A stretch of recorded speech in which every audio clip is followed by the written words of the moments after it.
This is a cow that isn't actually in heat. This kind of for this purpose. This patch up here, I don't know if you can see that. This is a heat watch patch, or a Estrotect, I think is what they actually call that particular brand. And this one is not rubbed. If they were in heat, then another cow would have been mounting them, because when cows are in heat, they show signs of heat by sometimes through discharge, but commonly they'll ride each other. And so the cow that's on bottom, if she doesn't move, it's called to be in standing heat.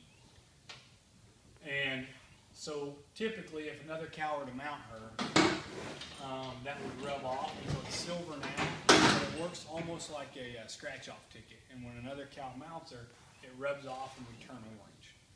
And when you see that, it lets you know that most likely that's signs of heat. Now, it's not a guarantee sign of heat. You know, it could have been a tail, it could have been they rubbed it on the tree, could have caught it on something.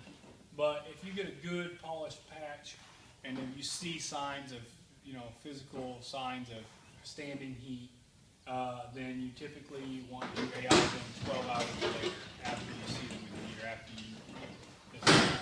you see standing heat. So if this cow were in heat and rubbed off this morning, we would do it this evening, vice versa. If we go out this evening and we notice that a cow's in heat, we bring her in the morning and we do it then. Now we are doing, again, a cow that's not actually in heat, so they may see that in the video and say, you know, well, that cow's not actually rubbed off.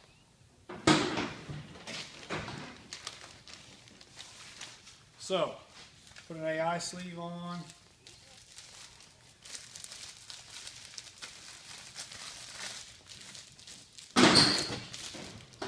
Get a little bit of lube, and I usually get a handful of it, kind of lube up my arm. And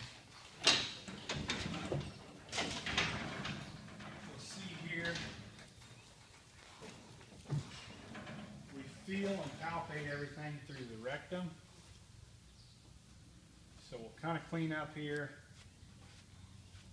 And if you had something that's real dirty, you could certainly get some novel lube or something like that.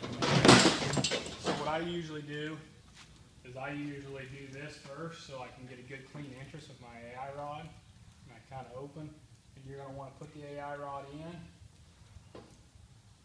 And then that way you got a good clean entrance with your AI rod. And you're going to go in, and the key point here is kind of the location that you're looking for is the cervix. You need to pass the cervix and get into the uterine body. And you'll usually go just past the cervix and deposit the semen just past the cervix. And don't go all the way into the uterine horn. Now, some of that has changed over the years. When I was first learning, there were some guys that would tell you, you know, you need to go into each uterine horn and drop a little bit of the semen. It's since then been proven that you can just simply get some inside the uterine body and just past the cervix.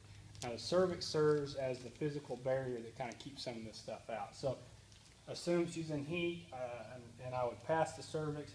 You use your left hand in the rectum to manipulate the cervix to get the rod through it. And then when you're just past the cervix, now I'm not actually past the cervix just because she's not in heat, she's closed up. And I'm actually anticipating she will come in heat relatively soon. I'm not going to go ahead and pass it. But I would do that. I would plunge the semen like this, and then you're done. Your sleeve comes off, and as gross as that looks, as long as you got a good sleeve, you're still clean.